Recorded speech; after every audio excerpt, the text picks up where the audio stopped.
Hi guys, and welcome to the Rainbow Six Replays YouTube channel. Today we want to present the video highlights of the match between Team MIBR and Team Liquid during the Brazil League 2024. Stage 2, don't forget to subscribe and put a like. Enjoy. Back and forth. Look at this. FaZe doesn't really know what to do at this point. They're in danger of stalling out. E1 scramble off of their position. Cyber's gun hits its marks onto Basetto as Blast R6 finishes the damage that had been done early on. But FaZe Clan commandeering the kill feed. Live with the sidearm to keep numbers even. Souls reduces E1 to just Live, who in this position eliminates Souls, leaving Cyber to get the diffuser down, and he will be past the point of no return as Live rushes up and gets Cyber, denying the plant in E1. Despite said from the defenders, by the way, they're going to bring a very similar lineup with many of the operators still the same, but hey, the man able to get done. Finding these players may prove to be a huge challenge as their positions are all going to get spotted out by these bulletproof cameras, and the gunfights not favor them either. SDK, a good kill onto Cyber. And immediately, Blast R6 will try to take up position nearby as he and Perez scramble away from FaZe's advance. Basetto, what are you doing? This basement bomb site working out so effectively for E1 at this point. It's Souls as the last one standing. He's got that first floor under control, and as long as nobody from E1 rotates, he can have direct gunfights before actually advancing onto this basement site. They'll go for the drop, but you can see the silhouettes, one above, one retake.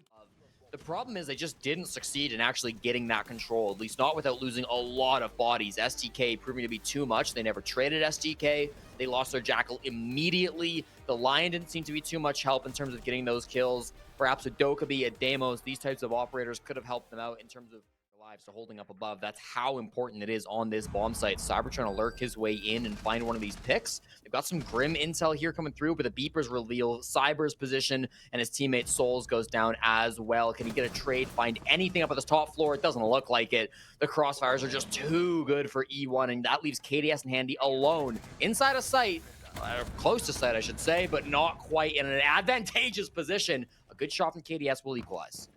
And it's STK suddenly all alone. He needs to retrieve Perez, just as FaZe Clan will need to retrieve the diffuser. Beautiful shot from STK. So long, KDS. Perez will be finished off by Handy. I don't know how much of his life was left either way. Handy is 40 seconds to grab this diffuser. I don't think he's aware of STK's position on this soft wall. He has no idea, Jesse. STK closes out the... To see the interactions here on land, the tactical timeout is certainly needed because FaZe Clan, while newer maps tend to be defender-sided, and Lair is no exception, they're getting bodied in these early rounds. It is often STK, not always, but often it is STK who is finding picks solo isolated out around the map. FaZe Clan need, of course. Thank you. I mean, it wasn't a real question. It was just, you know, how it goes. Live eliminating Handy and Blast R6 guns down Souls. We'll find a gunfight, but KDS, don't look away now. They do exchange some shots, and now STK knows he's being hunted. If this gunfight goes the way of E1, you got to imagine the game might be done. They do collapse on him. Now there's only 45 seconds with a one-man disadvantage to execute onto the site. Up green stairs they go. Cyber will pull out that crossbow as you've got those flames, you've got those smokes. It will aid you to get into the bomb site, and Vidiking finds his very first kill. FaZe Clan have a round going for them at this point. KDS is still outside of the building, but close enough on the window to the bomb site where he can look in longingly. Live is prepared for this vault in. And there goes a flash, which will push him off of this position. It might have blinded Live, but FaZe Clan still need to take up this ground. Vidiking at the halfway point getting the diffuser down. He has to peel off as he's lost one of his teammates. KDS dies too. Vidiking now finds one kill with 2 seconds left. And it won't happen. Like Lair, that's just never going to be setting yourself up for success. E1 has won a defense on every single floor at this point, and they might have just set themselves up. Vidiking's numbers will look significantly better as he had 0 kills before the previous round, but all of his kills were impactless, and oh my, Blast R6 misplays the entry from Souls downstairs. About STK up here, of course. His position is known, finally able to shoot that Banshee. Live will take down Souls in the meantime, so this man advantage has dissipated. Still with two. Right now within view of Perez, as he's not technically in sight, but holding close enough by.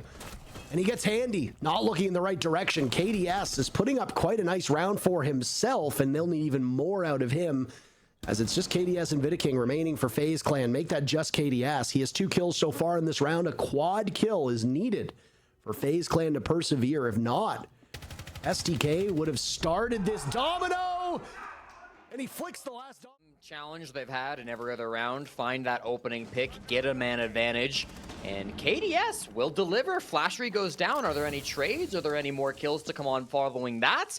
Seems like not right off the bat. STK playing here in display. There's the swing from Grim, but it doesn't go forward. Live manages to shut that down. One more is jumping inside of the bathroom. Watch out for this. Of course, Live only on 7 HP. Any bullet will take him out, and this should be a kill. If they know he's prone, they find that frag. Now it's another man advantage for FaZe Clan. They've just got to find these last 2 players. Perez and Basetto down to the basement as one more kill goes down each side. 45 seconds and very little HP. How do they lock this down? The hatch control is what's most important for FaZe Clan, because the stairs would be a death trap. Littered with goo mines and a shotgun in the hands of Perez means that E1 could easily hang on. The advantage for FaZe Clan right now is only a single player. Vidaking will patrol one of the hatches. Green stairs, there goes a drone. That's the area being watched by Perez. As up above, those small kill holes.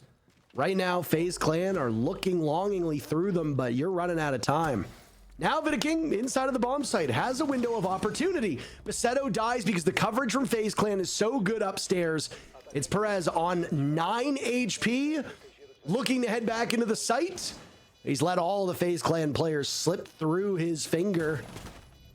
Down goes Vidaking, and immediately Perez turns and looks towards those kill holes. Another one could be had, but Cyber has the cross, and finally FaZe Clan is on. If you flank up to the top floor, you kind of have 2 choices in that 2v3. You can flank together and try to retake top while that plant's going down. Then you're basically fighting a 2v2 top floor. Some of the attackers might be preoccupied looking towards the floorboards rather than horizontal. If you can sneak past the drones, that could be great. Your other option is to try to exist down in that bottom site. Try to for him all round long, and he's going to hear those skeleton key shots coming out from down below the site, working to try to find those bandit batteries, and there he goes. Cyber pouncing onto Live, takes him out. That threat on the bottom floor was always there, and E1 knew of it, but they couldn't shut it down. Now they've got to execute with a massive man disadvantage. Souls almost keeping numbers in favor of FaZe Clan. Basetto is just in the sight, by the way, getting the diffuser down. 1 pick for Handy onto Paris, and now Handy will look for a second in very quick order. Basetto has to peel off the diffuse plant, and a bit of sloppiness from Flashery. This has been a terrible game for Flashery.